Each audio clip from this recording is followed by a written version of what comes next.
Hi, everyone. Lindsay Bergevin here with the Quilters Planner. And today we are chatting with Augusto Garcia, our designer for the June block scanning part of our Sew Along quilt this year. And I'm so excited to chat with Augusto today and discuss all things quilting and design and the planner. So we'll just hop right into it. Augusto, thanks for joining me today. Do you, Thank you. Oh, yeah, mhm. great. Tell me, what is the meaning behind your business name, Kappa Quilts? Am I saying that right? Or is Oh it? yeah, yeah. There's a couple of meanings there. Okay. The first meaning is capa means in Spanish means a layer. Like in the quilt, you've got three layers, so it's one of the layers. Capa is layer, and it also means is the acronym of a capital A, Cap A, because Oh, my name is Augusto. It starts with an A, so mm-hmm. it's Cap A or Kappa. That's Cool. the that's the origin of my name. Mm, Yeah. double meaning. Yeah, Yeah, double that's meaning. Yeah. great. I love It that. was in some way it was a coincidence. I mean, it wasn't meant to have two meanings. I mean, I did it because it was capital A, and I did the abbreviation, and then I just realized that Cap A altogether it means capa, which is a layer in Spanish. Yeah, it Yeah, was just by chance. Yeah. that's kind of fortuitous, I think. Coincidence. That's really great. Well, why don't we dive right in and talk about your block. I Okay. love that you have a kind of similar looking gradient quilt hanging in right behind you. I don't know if you were inspired by that a little bit, but Mm, it looks like you love to use gradient colors in your yeah. piecing a lot. Yeah, and I love to use this. No, actually, this quilt was made after I did Oh, great. yeah, I did the block. Yeah, but Great. I love this combination. My favorite colors to use when I'm preparing some plaids for the quilts are the warm colors like yellow, orange, or peach or red, and combine them with a very cold color like blue or teal or so Yeah. I have a very nice contrast between colors, and I love to create a gradient of these two color temperatures. Mm, So yeah, it's a palette I use a lot, but it yeah. was made after I did the block. Yeah. Great. Well, maybe it was, in your headspace as And you came up with that. also this one uses it's made with print, and I Oh, also use great. yellow. I use orange and peach and blues also, as you can see. Yeah. Yeah. Yeah. And the variation in the sizing is similar to scanning as well. So talk to us a little bit about your thought process when you were coming up with the design for this. And so I'm going to hold up the version that we have that we colored for the quilt. I'm sorry, I need to rotate it Yeah. this direction so it matches the sampler behind me hanging Yeah. up. Show us your version and talk to us a little bit about how you came to be with this design. Okay, I wanted to, from the very beginning, I wanted to make something very simple to do with a very easy technique. So everyone could do it and Yeah. not to make it too complex because if you're doing a sampler, it's better to not to make too complicated blocks so you don't get too tired of the sampler. And Mhm. I decided to use one of my favorite techniques, which is the snowball blocks. And as you said before, I love to do this. I tend to do this increasing of size of the blocks. I love this effect in the designs. So that's the reason why this design has like increasing of the triangles goes from bigger to smaller. I kept the same size for the blue one. Mhm. So I could have here the background has a different width from the beginning to the end. So it creates like like movement from one Yeah, corner to the other, like it was scanning. That's why yeah, the name of yeah. the block, like it was scanning the whole block. Yeah, yeah, I love it. I love it. And we kind of noticed this earlier, but we have opposite on the gradient. So talk to me about yours, and I will then explain a little bit about how we arrived doing that on our end. Yeah. I used, as I said before, I love this combination of peaches and reds with blues. So first of all, I chose the blue for the triangle that is always in the same size Mm-hmm. because it's the more, let's say, weighty color. I mean, it's the heaviest color. Mm-hmm. So, and then I chose to use the gradient in the triangle that goes from bigger to smaller.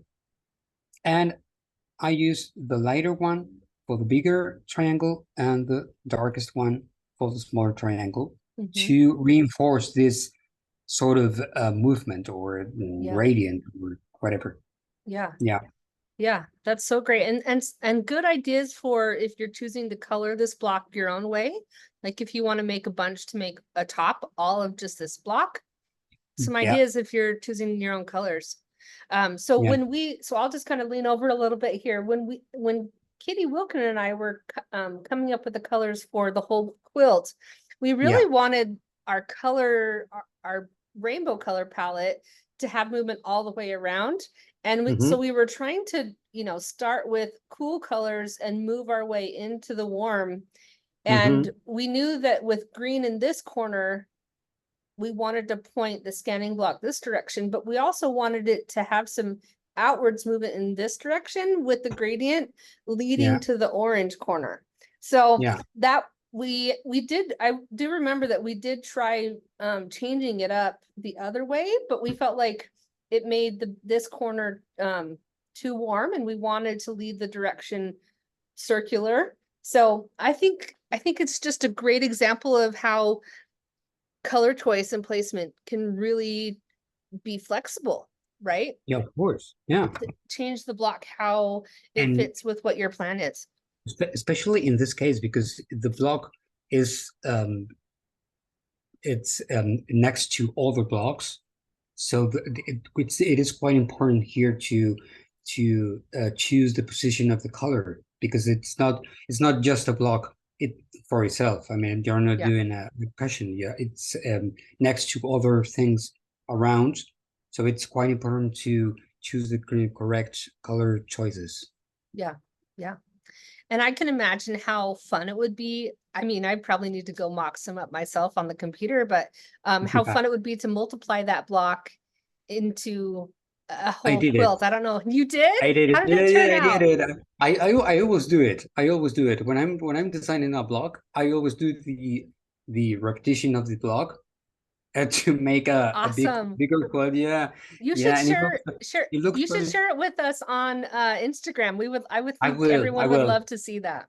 Yeah, I will do it Well, when I'm posting the tips for the block. I will post okay, a. great. Yeah, how it looks So like. Yeah. what did you find when you put it together? What kind of not challenges, but like what kind of interactions does the block have with itself as it's repeated? When you repeat it, it some new shapes appear.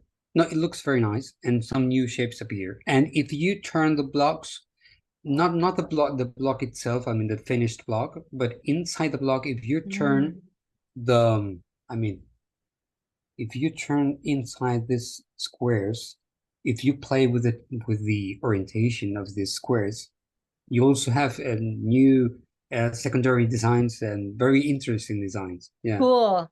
Cool. yeah, Yeah, I can't wait to see. I would love to see if some examples of what you've come up with. I think that's yeah, what I really love about samplers like this that have unique blocks is I can imagine a separate quilt top with every single one of these blocks repeated in different ways, and there's just so much flexibility. So yeah. yeah, a lot of fun. So I would love to hear some of your thoughts on how I have noticed for sure looking at the different patterns you've designed and the quilts you've made that you really have embraced a geometric leaning aesthetic in your quilts. Yeah. Using a lot of solids, but some prints, which I love. Tell me Yeah. about how you've arrived at that aesthetic and what really makes it so alluring to you. How did I come to this kind of aesthetic, you Yeah, mean? yeah. How or why does the geometric I influence think so I big think with it you? yeah, I think it's quite influenced by when I was studying fine art, and I was studying all the artists and all the art history during my degree. The period of art that I loved the most was the pop art, and then the transition to the American minimalism. All these artists like Frank Stella or Donald Judd, Hmm.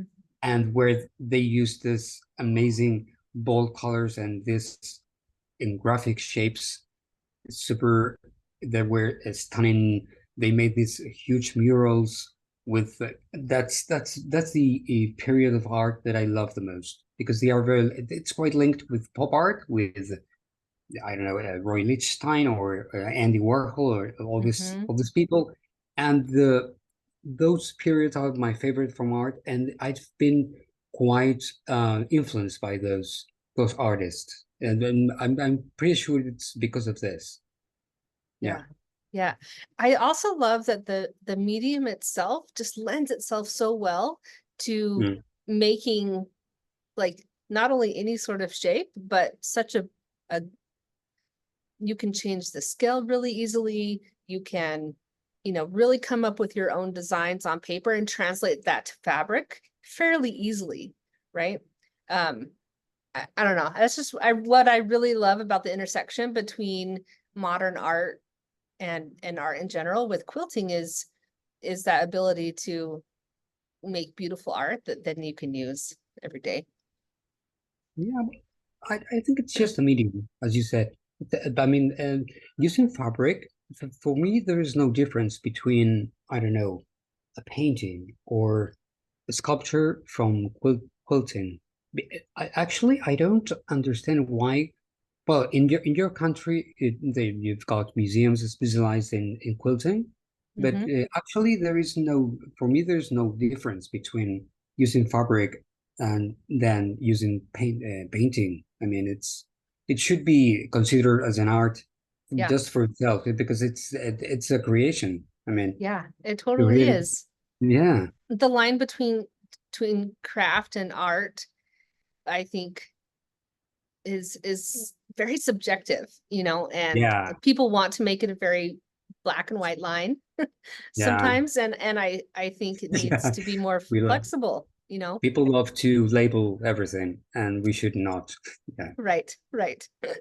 I love I was at my uh I'm part of the Boise Modern Quilt Guild, and at our meeting last Saturday, our president Darla made this really great comment about how, a lot of people like to define modern quilting and quilting in general as specific things, and put labels on stuff, right?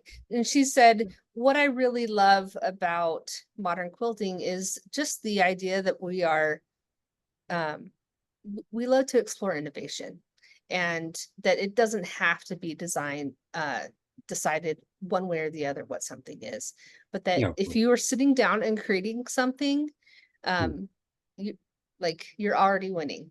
You're already Of course. being Yeah, successful. So absolutely. yeah. Yeah. So tell me a little bit about are there any other art mediums that really catch your eye besides quilting that you spend time doing nowadays? That I'm doing. Yeah, like I don't. other than quilting, do you find yourself like do you love to paint? Do you do any other I mediums? the main problem that I've got is I don't have so much time to, to do more things than quilting. And actually, quilting it's not only my, let's say, my hobby. It's also part of my job. So apart from quilting and designing the stands, I don't have much time left to do all the things. I love to do it. I love to paint with acrylics on canvas. I painted a lot some years ago, but nowadays I don't have much time left Yeah. to do so. Yeah. There's only so many Yeah, hours in the day. unfortunately, I don't have much time. Yeah. And just to clarify, because I know we talked a lot about this before we started recording this, but you mentioned stand design. So will you just clear that up, or not clear it up, but just explain a little bit what it is that you also do for work, just so that people can understand?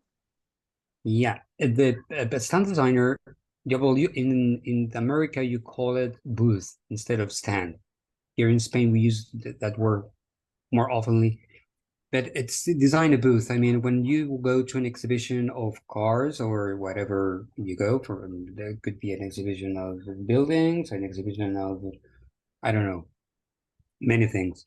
All the spaces of the brands where they exhibit their products, they are designed by a person, which is, for example, me. And Mm-hmm. that's my job. I design the space, I do the plans, I before I did all the construction, I went to the venue, I did all the direction of the construction, I did everything. But Mm, now I only do the design process because I'm getting older and it's very stressful. It's a very stressful, yeah, job, really. yeah. Be on site, doing all the direction of the construction of the booth when you've got a deadline, it's really stressing. Yeah, it is Yeah. horrible. So now, right now, I only design the booth. Yeah. Great. Do you have your own team members that do the actual construction, or do the companies that hire you end up doing the creation of the booth? What do you mean? Like, If I hire the constructors? yeah, No, or no, no, do the companies themselves will do the work? no, no. The company normally my client is an advertising company or is the exhibitor, and they Mm, hire me only to do the design and the plans to construct the booth.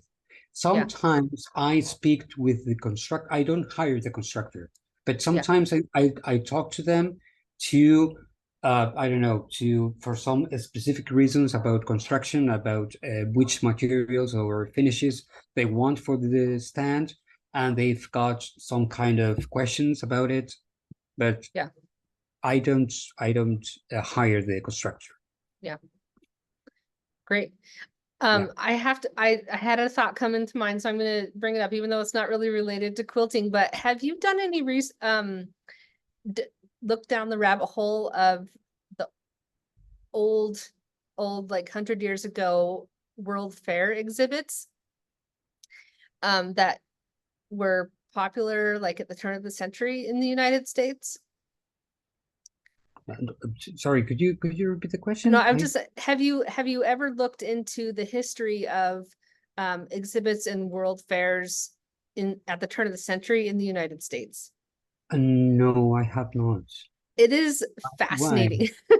Yeah, It really. is very fascinating. If you like history and you kind of want to Okay, dive into that a little bit, I suggest I've you never. look up the St. Louis World's Fair, the Chicago World's Fair, all happened right around the turn of the century, and it's fascinating. Okay. Like the structures. St. Louis and Chicago, you told me. Mm-hmm. St. Louis Okay, and okay, I Chicago, will. and I I think they will. had some other locations, but they did some really revolutionary um things at the time, like technology wise. Like they had Yeah. electricity built into like the whole area, and like in Chicago they built some buildings that were temporary, but they looked like really fantastic Mhm. Roman architecture.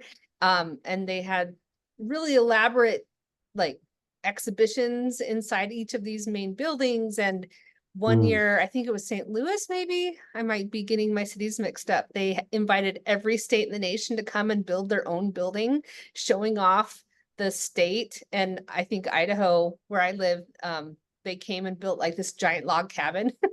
But but yeah, it's really fascinating. One of my favorite books is The Devil in the White City. I Hmm. wish I'd probably should look up who wrote it, but it's based on actual events from the St. Louis Fair, and the story switches between the planner of the fair and his efforts in like getting the Ferris wheel up and working, which was this like new invention, and like getting all of the exhibits to run correctly and build all of these buildings that were supposed to be so big, but they're temporary. And then on the other hand, there's a mass murderer who's like killing young women in the city. And true story. Like anyway, it's a it's fascinating. from an actual fact. Yeah. Ah, Yeah. okay, Yeah. okay. Yeah. So Devil in the White City. It's really great. Uh anyway, so that's my thoughts on booth exhibition. I find it those things fascinating. And then you can get a sense of it if you ever watch Meet Me in St. Louis, which is an old Judy Garland classic film from Yeah, I've seen that movie, of course. yeah, so Yeah, I you love know, it. it's Love it. about going to the fair there. So Okay. anyway, okay, so let's talk a little bit about the planner itself. Yeah. So tell everybody which format of the planner you I picked and show I us your I version. I chose this one because I love books. Oh, good. You have the hardcover Yeah. version. That's great. Yeah, So I love Sarah, books. who was representing the Quilters Planner team for January, Uh-huh. for our center block, she also got the hardcover as a new Yeah. option this year. Normally she gets the coil bound, but tell me how you like it. How is it working for you now that we're partway through the year? It's a great tool for designers. Yeah. I think it's a great tool for designers. Not only for it's a great tool for any culture, but for me as a designer, it was a great because all these extra things that has with all these tables with to calculate sorry, let me check it what it was here. For example, the measure conversion formulas or the quilt sizes, because many times I'm doing my job, I need to check it out, and I need to Google it. Many things like, for example, when I had to calculate the binding strips for a quilt, and here I've got everything all together, so it's very handy to have it here, because you open the book and you just go through it and you get the information very quickly. You know? Yeah. Yeah. Yeah, That's great. and then I also chose because you've got many different options for the pages, but I loved Mhm. the dot grid version of Right. the planner because you can Can draw. you give us a little sneak peek of one of your spreads that you've sketched on your dot grid? I love seeing how people do bullet I don't have journals. any here. Oh, okay. All right. In your Uh, planner no, not itself? in the planner. Okay. No, no, I've got a book. No, I don't have it here. What I sketch. Okay. And I always, when I buy these notebooks, I always buy them with the dot grid because it's super handy to Yeah. draw over there. Great. Yeah. Cool. Awesome. I do want to just make a quick mention that in our in the pattern section of our book where we have all of the instructions for making your block, we do show Yeah. a couple of your quilt patterns, and very kindly you have a coupon code for anybody who wants to get 25% off your patterns. So that's Yeah. awesome. I'm really excited for that. I really love the floor. Again, The floor quilt. the use of Yeah. gradient. Yep. Yeah. And oh, there's the one you have hanging up behind you. I didn't even Yeah. recognize it. It's right here. Yeah. This is Yeah, one. Yeah. I love that. Do you have a favorite? Do you think you could pick a favorite of all the quilts that you've designed?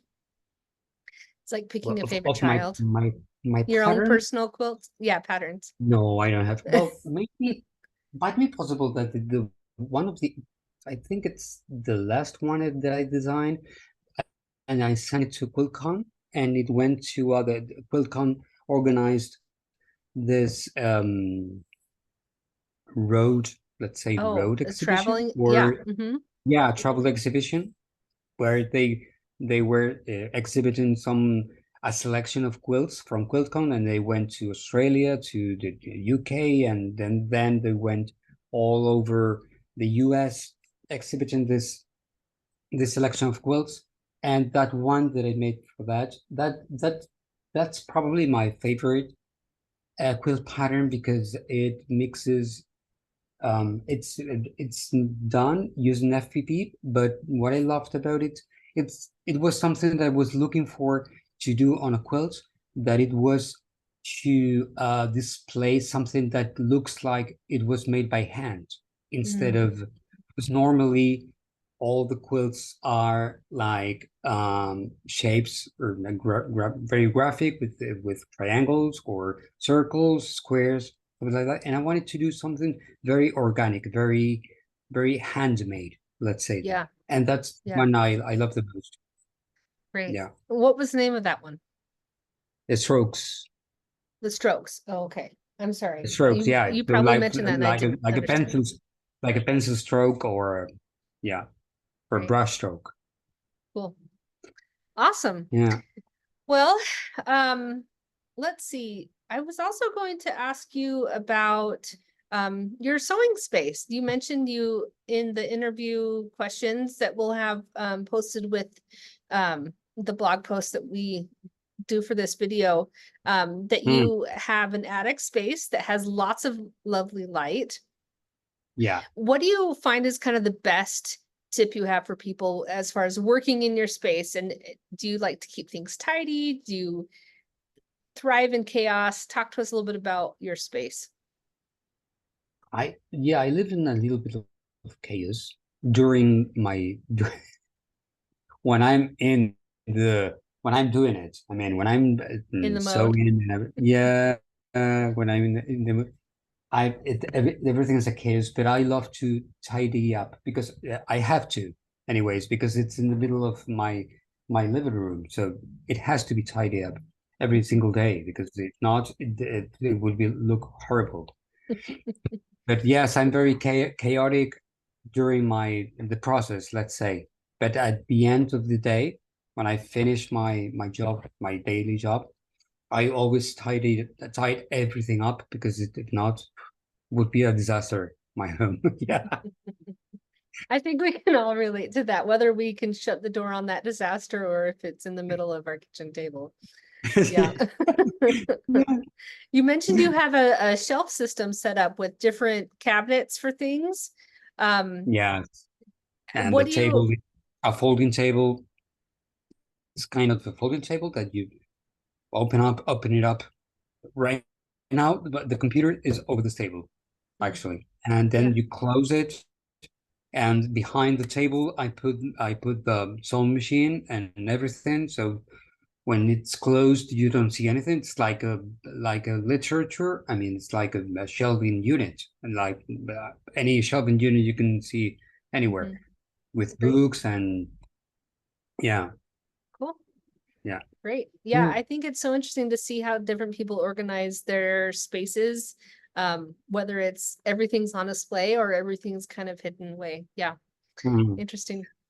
I was planning a renovation of my attic, which will I hopefully I will start in September, October. Okay, and I'm constructing in the entrance of the attic. I'm gonna construct a huge, let's say, cupboard, or like a wardrobe, with concealing doors, so you can Oh, open it yeah. up and you have the whole thing. So I don't have to fold in the table and whatever. So Oh, just great. to open a couple of doors, and you've got everything to your side. Yeah, That'll be yeah, really, really nice, I think. yeah, Once, if you do have that done, yeah, share some pictures with us. yeah. Well, of course. Awesome. Okay, so is there anything else you want to talk about? Anything new that's going on? I noticed that you have a new pattern in a magazine. Tell us a little bit about that process. And has that been going on for a while and then you had to wait a little bit, or what's it like working? In a magazine, Yeah, you said. didn't you say you had a new pattern come out? I thought I saw you post that, or maybe that was a while ago. I don't know. Color study? colors in, type. you have Love Patchwork and Quilting magazine? Yeah, I'm gonna, well, I'm not right now. I'm working on a pattern. I think I can show you Oh, I just guess that was back in because I was, January. I'm sorry. yeah, because I do a pattern for Love Patchwork and Quilting each like 3 months or 2 months. Mm, okay. It's 2 3 months. They send me they send me an invitation to do a pattern for them. And right now I'm doing, it's quite let's say weird right now because I'm doing yeah, because I'm doing a Christmas quilt, and it's like as I told you, it's kind of 90 degrees 90 Fahrenheit right now. So I'm doing a Christmas quilt, and it's I can believe I'm doing a Christmas quilt on with Summer. this heat. Yeah. So That's it's funny. this is the I Oh, hey, every time yes. every time I do a pattern for them, I have to do the quilts, and then I have to do the cushion version, okay, like pillow Mm, version. mm, Like okay. so it's they ask me to do to use how do you call this tree from Christmas? Holy something. Holy the one with the red balls and the Oh, green holly, leaves. holly and ivy. Holly, Yeah, holly and holly and ivy, yeah. ivy. Yeah. Oh, So this yes. oh this is the cushion. It's like this. It's like this. Yeah, like this. Yes. This is the Yes. cushion. That's totally holly and ivy, but in a very modern Yeah, take on it. and Wow, look at and those curves. yeah, it's Are very the curvy. curves Yeah. pretty tricky? Are they almost half circle curves?